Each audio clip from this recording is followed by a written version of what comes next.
Hello दोस्तों, स्वागत है आपका हमारे YouTube चैनल ऑनलाइन स्टडी मार्ग पर। आज की क्लास में हम एक बहुत ही इम्पॉर्टेंट और इंटरेस्टिंग टॉपिक पढ़ेंगे 1757 से 1950 तक के भारत के गवर्नर्स जनरल और वाइसरॉयज। ध्यान से देखिए, ब्रिटिश रूल के दौरान पावर कैसे शिफ्ट हुई। सबसे पहले सिर्फ बंगाल का गवर्नर होता था, फिर 1773 के एक्ट के बाद ये बंगाल का गवर्नर जनरल बन गया।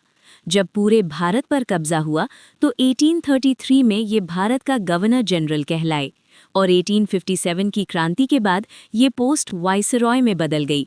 चलिए इन्हें याद करने की एक ज़बरदस्त ट्रिक देखते हैं। स्टूडेंट्स, इन 6 बड़े पड़ावों को याद रखना मुश्किल लगता है ना, पर इस लाइन को याद कर लीजिए। रॉबर्ट है विलियम की मौसी। रॉबर्ट क्लाइव, बंगाल का पहला गवर्नर है। वॉरेन हेस्टिंग्स, बंगाल का पहला governor general. William Bentinck, Bharat का पहला governor general. Lord Canning, Bharat का पहला वाइसरॉय।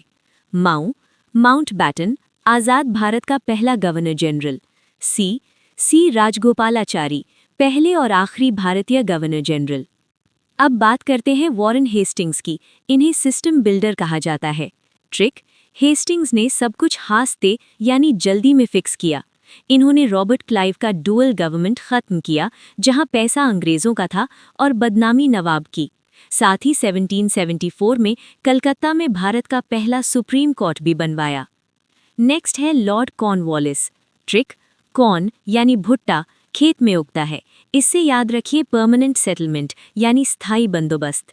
इन्होंने 1793 में जमींदारों को जमीन का मालिक बना दिया। इन्हें भारत में पुलिस और सिविल सर्विसेज का जनक यानी पिता भी माना जाता है। इन्हें बंगाल का शेर कहा जाता था। ट्रिक: वेली जेली, जैसे जेली चिपकती है वैसे ही इन्होंने सब्सिडियरी अलायंस यानी सहायक संधि के जरिए राज्यों को ब्रिटिश एम्पायर से चिपका लिया। हैदराबाद इस जाल में फंसने वाला पहला राज्य था। ये सबसे नेक गवर्नर माने जाते हैं। ट्रिक: बेंटिक ने अच्छी बैटिंग करके समाज की बुराइयों को आउट किया। राजा राम मोहन रॉय की मदद से इन्होंने 1829 में सती प्रथा का अंत किया और 1835 में इंग्लिश एजुकेशन को भारत में कंपलसरी बनाया। इनके बारे में कहते हैं, दाल में कुछ काला था। एक तरफ इन्होंने 1853 में पहली रेलवे चलाई और पोस्टल और टेलीग्राफ सर्विसेज शुरू की, तो दूसरी तरफ डॉक्ट्रिन ऑफ लैप्स यानी हड़प नीति लाए।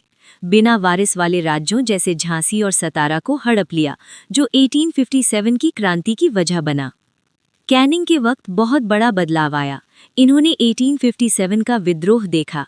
इन्हें क्लेमेंसी यानी दयालु कैनिंग कहा जाता है, क्योंकि इन्होंने विद्रोह के बाद इंडियन से बदला लेने के बजाय नरम नीति अपनाई। ये भारत के पहले वाइसरॉय बने।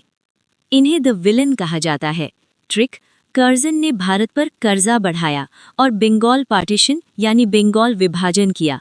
हिंदू मुस्लिम एकता को तोड़ने के लिए इन्होंने बंगाल को 2 हिस्सों में बांट दिया। इसके खिलाफ पहली बार बड़ा स्वदेशी मूवमेंट शुरू हुआ। फाइनली आज़ादी का वक्त आया। हमारी ट्रिक की मौसी याद है ना? माओ से लॉर्ड माउंटबैटन, जो आज़ाद भारत के पहले गवर्नर जनरल बने। सी राजगोपालाचारी, जो पहले और आखिरी भारतीय गवर्नर जनरल थे। इसके बाद ये पोस्ट खत्म करके प्रेसिडेंट यानी राष्ट्रपति का पद बनाया गया। आज की क्लास के लिए इतना ही। मिलते हैं अगले लेक्चर में। Thank you.